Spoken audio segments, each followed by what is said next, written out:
आपको अगवा करने की कोशिश या कोई आपने देखा था कि कोई लोग आपको चेस कर रहे हैं? मेरी नज़र में वो किडनैपिंग थी।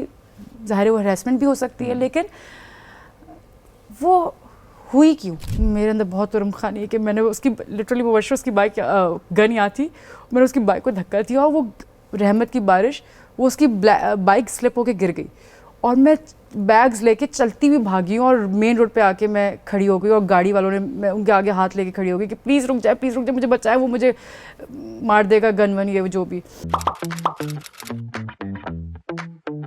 अभी जो लास्ट एपिसोड हुआ था अभी रिसेंट अगस्त में 13 अगस्त को, तो वो आपका क्या वो अगवा बट ये कि मैं सिर्फ अभी जो बात करना चाहती हूँ ना आज की, मैं एपिसोड से पहले वाली स्ट्रगल नहीं, मैं स्ट्रगल के बाद वाला टाइम बताना चाहती हूँ सबको कि वो जो भी हुआ उस पर काम हुआ बिल्कुल पूरे कराची पुलिस ने, लाइक सेलिब्रिटीज़ ने, सब ने यूनिटी दिखाई, बहुत ख्याल रखा मेरा, सब ने बहुत ख्याल रखा एक्चुअली मेरा। जिनको ये इस बारे में नहीं पता, आपको अगवा करने की कोशिश या कोई आपने देखा था कि कोई लोग आपको चेस कर रहे हैं इस तरह? अब उसको हरासमेंट कहा जाए, किडनैपिंग कहा जाए, जो भी कहे, जो भी हमारे बड़े लोग और जो समझते हैं ज़्यादा इन चीज़ों को गहराई से, वो जो भी समझते हैं उनको बेहतर पता होगा कि क्या है ये, लेकिन मेरी नज़र में वो किडनैपिंग थी।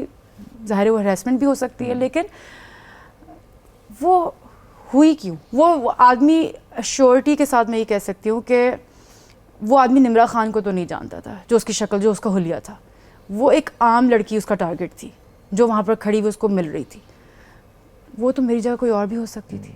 और ऐसे कितने इंसिडेंट्स कहाँ हो रहे होंगे जो अगर आवाज़ ना खड़ी कर पाती, मैंने उसकी बाइक को धक्का दिया उसकी गन के बाद, क्या वो लड़की कर पाती?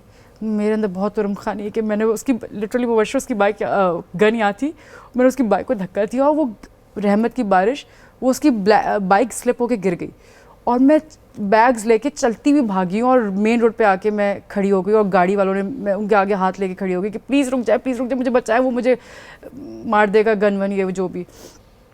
तो बहुत सी लड़कियां नहीं कर पाती ऐसा, बहुत ये पॉजिटिव आपका ये काम था कि फिर उसको हाईलाइट करवाना। और ऐसे कितनी खवातीन हैं जो रोज इस स्ट्रगल से गुजर, मुझे कितने डीएम्स आए उसके बाद, कितने, इवन मुझे हफ्ता पहले भी डीएम आया एक लड़की का कि कुछ नहीं चाहती, बस ये स्क्रीनशॉट लेके स्टोरी पे शेयर कर दें, शायद आपके प्लेटफॉर्म से कोई मदद मिल सके, आप हमेशा हक के लिए बोलती हैं।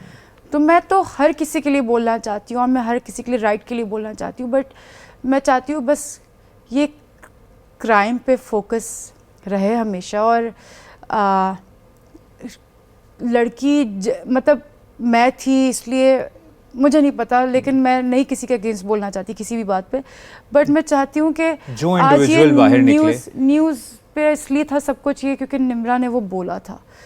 अगर वो निम्रा नहीं बोलती शायद किसी को पता भी नहीं चलना था। और कितनी ऐसी बच्चियाँ जो नहीं बोल सकती, सोसाइटी के डर से, रिश्तों के डर से, माँ बाप के डर से, एक्सेप्टेंस के डर से। टैबूज हैं हमारे कितने के यार ये ना हो जाए, इस तरह ना हो जाए, वही ना, एक्सेप्टेंस, रिश्ता कल आ रहा है तुम्हारा, तुम चुप रहो, रिश्ता आएगा, कैसे आएगा बेटा कल को ये।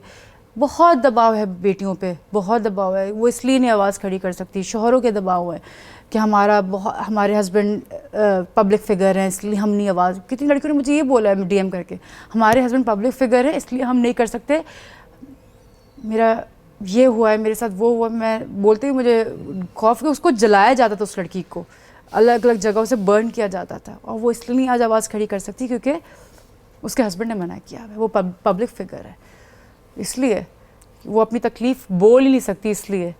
और मुझे ये उस आदमी से ये पूछना है कि तुम खड़े थे, चलो हम औरतों को नहीं भी चाहिए पूरी दुनिया की आवाज़, वो एक आवाज़ भी हमारे लिए काफ़ी कि तुम खड़े थे, वो नहीं खड़ा था उसके साथ।